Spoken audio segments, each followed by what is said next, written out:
কোনো নির্মাতা, কবি, লেখক, সাহিত্যিক যদি সরকারি প্রপাগান্ডার কোনো কিছুও বানাতে চান, তাকে আসলে সেটা বানানোর স্বাধীনতা দিতে হবে। আমি আমারটা বলবো, সে তারটা বলবে। এখন ডিপেন্ড করছে দর্শক, পাঠক, শ্রোতা কোনটাকে আসলে গ্রহণ করবে আর কোনটাকে ফেলে দেবে। সেন্সর বোর্ডটা বাতিল করতে হবে। যদি সার্টিফিকেশন বোর্ড আসে তখন হয়তো আমি কনসিডার করে দেখবো বা কনসিডার করে দেখা যেতে পারে, কিন্তু কোনোভাবেই সেন্সর বোর্ডের, আমি নিজেই যদি সারা জীবন সেন্সর বোর্ডের বিপক্ষে কথা বলে এখন সেন্সর বোর্ডের সদস্য হই, অথবা আমি সারা জীবনই ডিজিটাল সিকিউরিটি অ্যাক্টের বিপক্ষে কথা বলে আমি এখন যদি ডিজিটাল সিকিউরিটি অ্যাক্টের কমিটির মেম্বার হয়ে যাই, তাহলে ব্যাপারটা খুবই বিব্রতকর এবং আমার মনে হয় যে অনুচিত। সকালবেলা ঘুম থেকে উঠতে দেরি হয়, এইটা আমার আসলে একটা অপরাধ হয়ে গেছিল আমাদের কাছে। তখন উনি রেগে ফোনটা রেখে দিয়েছিলেন। তারপরে আরেকজন ফোন দিয়ে বললেন যে আপনার এত বড় স্পর্ধা যে আপনি এভাবে কথা বলেন, কালকে 10টার সময় সাত থাকবেন এখানে। আশরাফুল ভাই, আপনাকে আবারও ধন্যবাদ জানাই আমাদের সঙ্গে আজকে যুক্ত হবার জন্য। প্রথমেই একটা প্রশ্ন দিয়ে শুরু করি। খুব অতি সম্প্রতি 5 আগস্টের পরে আপনাকে সেন্সর বোর্ডের সদস্য হিসেবে মনোনীত করা হয়েছিল।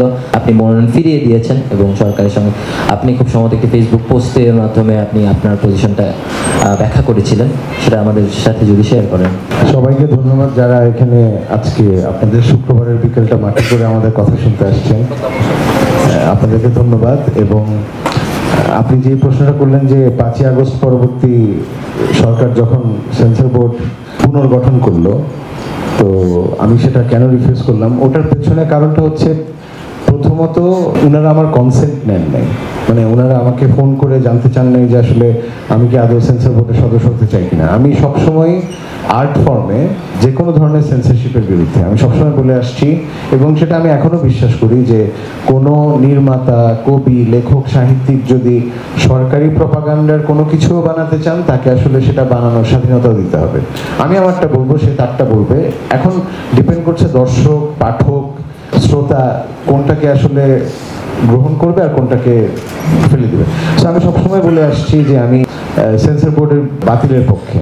তো সেখানে যখন আমার কনসেন্ট না নিয়ে ওনারা বলেছিলেন, আমার সাথে কথা বলেছিলেন যে আমাকে ওনারা তখন যোগাযোগ করতে পারছিলেন না, সেই কারণে আসলে কনসেন্ট নেওয়া সম্ভব হয় নাই। তো ওনারা যখন প্রজ্ঞাপন জারি করে দিলেন তখন আমি বললাম, মানে বিনীতভাবে আমি ওনাদের সাথে যোগাযোগ করলাম।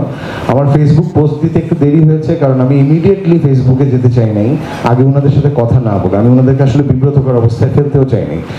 তো সেই কারণে আমি বলেছি যে সেন্সর বোর্ডটা বাতিল করতে হবে। যদি সার্টিফিকেশন বোর্ড আসে তখন হয়তো আমি কনসিডার করে দেখবো বা কনসিডার করে দেখা যেতে পারে, কিন্তু কোনোভাবেই সেন্সর বোর্ডের, আমি নিজেই যদি সারা জীবন সেন্সর বোর্ডের বিপক্ষে কথা বলে এখন সেন্সর বোর্ডের সদস্য হই, অথবা আমি সারা জীবনই ডিজিটাল সিকিউরিটি অ্যাক্টের বিপক্ষে কথা বলে আমি এখন যদি ডিজিটাল সিকিউরিটি অ্যাক্টের কমিটির মেম্বার হয়ে যাই, তাহলে ব্যাপারটা খুবই বিব্রতকর এবং আমার মনে হয় যে অনুচিত। সেই কারণে আমি আসলে তখন না করে দিয়েছিলাম। Very clear. আপনার অবস্থান আপনি আগেও পরিষ্কার করেছেন, আজকে 1-to-1 কথা বলার সুযোগ হয়েছে, সেজন্য আসলে এই প্রশ্নটা পুনরাবৃত্তি করলাম। আপনি মনে হয় খুব কোনো একটা প্রোগ্রামে ওই কথাটা বলেছিলেন যে মহানগর, আপনার অতি জনপ্রিয় সিরিজ মহানগর দ্বিতীয় কিস্তি ও প্রথম কিস্তি, আমি ভুল করতে পারি, তো এটা বের হওয়ার পরে যেটা হলো যে আপনার কাছে একদিন একটা কল আসে। কল আসার পরে আপনাকে সেখানে যে কোনো একটা অফিসে যেতে বলা হয়, কোনো একটা সংস্থা থেকে কল আসে, অফিসে যেতে বলা হয়। আপনি প্রথমে বলেন যে আপনি ঢাকার বাইরে আছেন, ওই লোক বলে যে না, আপনার তো ট্র্যাকিংয়ে দেখাচ্ছে যে আপনি ঢাকাতে। তারপরে উনি হয়তো রেগে কল কেটে দেন, আপনাকে দ্বিতীয় আরেকজন ফোন দেয়, ফোন দেওয়ার পরে আপনাকে অফিসে যেতে হয়। তারপরে অনেকদিন পর্যন্ত হয়তো আপনি বাসার বাইরেও ছিলেন। এই কাহিনীগুলো তো আপনি রাজনীতিবিদ বলেন, আপনি যারাই কথা বলেছে তাদের জন্য সেটা কমন। মানে ভাইয়ের বলবো, তাসনিম ভাই তো একটু আগের, মানে এই রেজিম শুরু হওয়ার আগে মুরব্বী, তাসনিম আমাদের মুরব্বী। জি অবশ্যই। তো এই জিনিসটা শুরু এবং শেষ কিভাবে হলো এবং আপনি ব্যক্তি জীবনে আসলে কতটুকু ডিফিকাল্টি ফেস করেছেন? এটা হচ্ছে মহানগর প্রথমটা যখন বানিয়েছিলাম তখন আমাকে এক ধরনের হ্যাসেলের মধ্যে দিয়ে যেতে হয়েছে। মহানগর 2 বানানোর পরে আরেক ধরনের হ্যাসেলের মধ্যে দিয়ে আমাকে তখন যেতে হয়েছে। মহানগরের সময় যেটা হয়েছিল সেটা আমি আসলে আমার সাথে কি ঘটেছে সেটা আমি খোলাখুলি বলতে চাই না, কারণ আমি ঠিক করেছি আমি এটা নিয়ে একটা কন্টেন্ট বানাবো, যে কোনো একটা স্বাধীন দেশে কেউ একজন শুধু শুধুমাত্র একটা সিরিজ বা চলচ্চিত্র বানানোর জন্য আসলে যদি কোনো ফ্যাসিস্ট গভর্নমেন্ট থাকে বা সিস্টেম থাকে, তারা আসলে কিভাবে তাকে বাধা দিতে চেষ্টা করে সেটার উপরে। তো এটা যেটা আমি আগেও বলেছি, এখন ছোট করে বলি, সেটা হচ্ছে যেদিন আমার কাছে প্রথম কল এসেছে, আমি একদিক থেকে বলবো আমি খুবই লাকি। এই কারণে বলবো লাকি হচ্ছে তাসলিম অথবা এসএম ভাইদের থেকে লাকি। সেটা এই কারণে, কারণ আমি যে মিডিয়ামে কাজ করি এটাকে আমি বলি অনেকটা বাজারি মিডিয়াম, মানে কমার্শিয়াল মিডিয়াম। সো কমার্শিয়াল মিডিয়ামের প্রতি আমি যদি যে কোনো শাসক গোষ্ঠীর কথাই বলি, সেটা লাস্ট বিগত দশকে বলে না, তার আগ পর্যন্ত শাসক গোষ্ঠীর নজর থাকে কম। কারণ এটা আসলে হয়েই আসছে যে আমরা এন্টারটেইনমেন্ট নিয়ে কাজ করি, আমরা দর্শককে এন্টারটেইন করি। ওনারা তো যেটা করেন সেটা হচ্ছে সচেতন করেন বা রিয়ালিটি নিয়ে কাজ করেন, আমরা মোর এন্টারটেইনমেন্ট নিয়ে কাজ করি। কাজেই মহানগরের বেলায় যেটা হয়েছিল, মহানগর জনপ্রিয় হওয়ার পরে 1 মাস পর যখন আমরা অলরেডি সাকসেস পার্টি সেলিব্রেশন করে ফেলেছি, এবং আমার এখনো মনে আছে সাকসেস পার্টির রাতে আমার মনে হচ্ছিল যে যাক এই যাত্রায় বেঁচে গেলাম, মানে এর মধ্যে তো ফোন চলে আসার কথা, আসে নাই, যখন বেঁচেই গেলাম। ঠিক তারপর দিন আমার কাছে ফোনটা আসছে, এবং আমি যথারীতি একটু স্মার্ট প্লে করার চেষ্টা করেছি যে আমি তো ঢাকায় নেই বলতে। তো পরে আমি বুঝলাম যে না, ঝাড়ি খাওয়ার পরে বুঝলাম যে এখানে আসলে স্মার্ট প্লে করে লাভ নাই, কারণ তো ট্র্যাকিং হচ্ছে। আমাকে বললো যে আপনি তো না, আপনি তো এখন অমুক জায়গায়। তো তারপর আমি আরেকটু চেষ্টা করেছি বলার জন্য যে কালকে কয়টায় আসবো, 12টায় আসি, আমার তো সকালবেলা ঘুম থেকে উঠতে দেরি হয়। এইটা আমার আসলে একটু অপরাধ হয়ে গেছিল ওনাদের কাছে, তখন উনি রেগে ফোনটা রেখে দিয়েছেন। তারপরে আরেকজন ফোন দিয়ে বললেন যে আপনার এত বড় স্পর্ধা যে আপনি এভাবে কথা বলেন, কালকে 10টার সময় সাথে থাকবেন এখানে। তারপর আমি গেলাম ওখানে।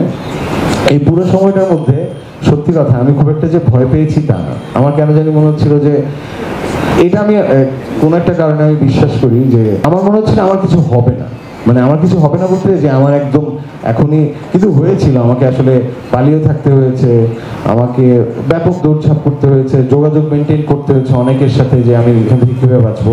কিন্তু এই পুরো ঘটনাটার মধ্যে আমার যেটা একটা, এটাকে এখন আমি দুইভাবে দেখতে পাই। একটা হচ্ছে ভেরি ট্র্যাজিক যে আমার সাথে যা যা হলো, এবং এটা হওয়া উচিত না, কিন্তু সারপ্রাইজিংলি আমি পুরো জিনিসটাকে ভেরি কমিক্যালি দেখি।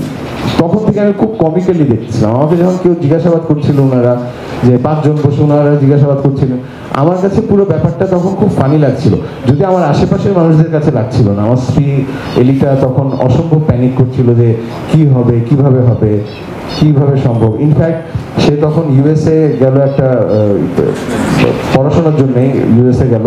এই সময় খবর আসলো যে আমার বাসায় পুলিশ আসবে। পুলিশ আসবে বলার পরে তো ন্যাচারালি যেটা হয় যে আমি এখন কি করব, কোনটা হবে বা কি করব।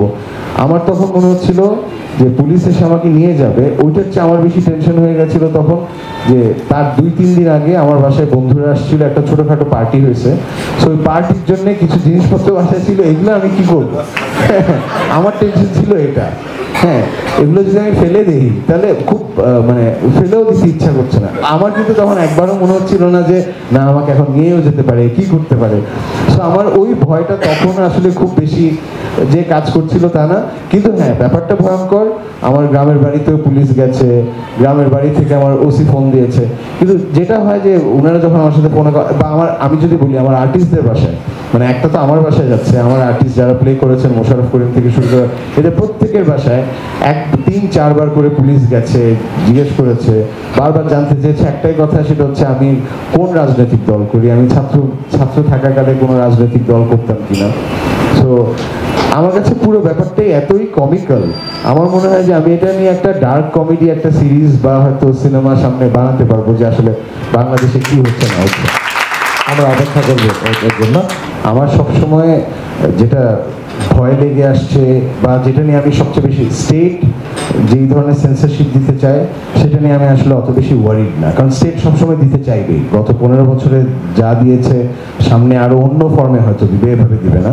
স্টেট কখনো, স্টেট বলবো না, আমি বলবো যে পলিটিক্যাল যে গভর্নমেন্ট হয় তারা সবসময় এক ধরনের সেন্সরশিপ দিতে চায়।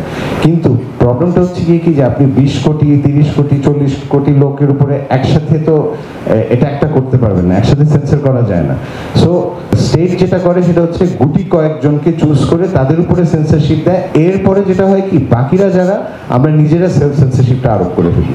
এইটা হচ্ছে আমার কাছে মনে হয় যে সবচেয়ে ভয়ঙ্কর, যার জন্যে স্টেটের প্রেশার সবসময় থাকবে। আমি আসলে সেলফ সেন্সর করছি কিনা সেখান থেকে আমাদের আসলে বের হয়ে আসতে হবে আমার মনে হয়। আশরাফ ভাইয়ের কাছে আমার প্রশ্ন, বাতিল নাকি রিফর্ম, আপনার অবস্থান কোন পাশে? নিবর্তনমূলক যে কোনো আইন যা স্বাধীন মত প্রকাশকে রেস্ট্রিক্ট করে?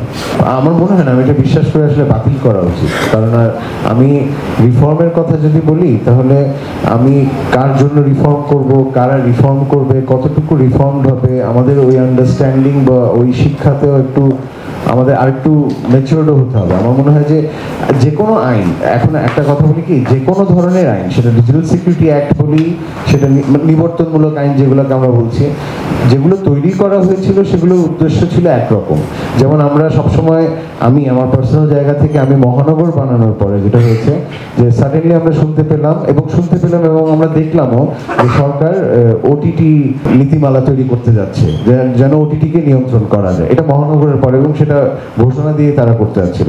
এখন নীতিমালা তৈরি করা হয় এক উদ্দেশ্যে, নীতিমালা ব্যবহার হয় অন্য উদ্দেশ্যে। সো এই যে ডিজিটাল সিকিউরিটি অ্যাক্ট থেকে শুরু করে যতগুলো নিবর্তনমূলক আইন ছিল, শুরুতেই বলা হয়েছিল এখানে সাংবাদিকদের হয়রানি করা হবে না, কেউ লেখালেখি করলে তাতে আসলে চাপ দেওয়া হবে না, কিন্তু এবং নারীদের সুরক্ষার জন্যই ডিজিটাল সিকিউরিটি অ্যাক্ট দরকার, কারণ আমরা জানি ডিজিটাল স্পেসে নারীদের আসলে সুরক্ষার জন্য কোনো আইন ছিল না, কিন্তু আমরা বাস্তবে দেখলাম পুরোপুরি অন্যরকম। তো আমার মনে হয় কি যে যেহেতু এটার প্রয়োগ খুবই নেককারজনকভাবে সাধারণ মানুষের উপর ঘটে গেছে, এই আইন আসলে রাখার আর দরকার নেই। কারণ এসব আইন যতই থাকবে, সেটাকে আমি যতই এখন রিফর্ম করি বা যেটাই করি, আমাদের মধ্যে তো এক ধরনের আতঙ্ক অলরেডি ছড়িয়ে গেছে। আমরা যদি কেউ এখন শুনি যে ওনার এগেনস্ট একটা ডিজিটাল সিকিউরিটি অ্যাক্টে মামলা হয়েছে, তার মানে আমাদের প্রথমেই ভয় লাগে যেটা নন বেইলেবল এবং এখান থেকে আমি জামিন পাবো না, আমাকে এতদিন ধরে ভুগতে হবে। সো আমার মনে হয় যে এই ধরনের সকল আইন বাতিল করে দেওয়া উচিত।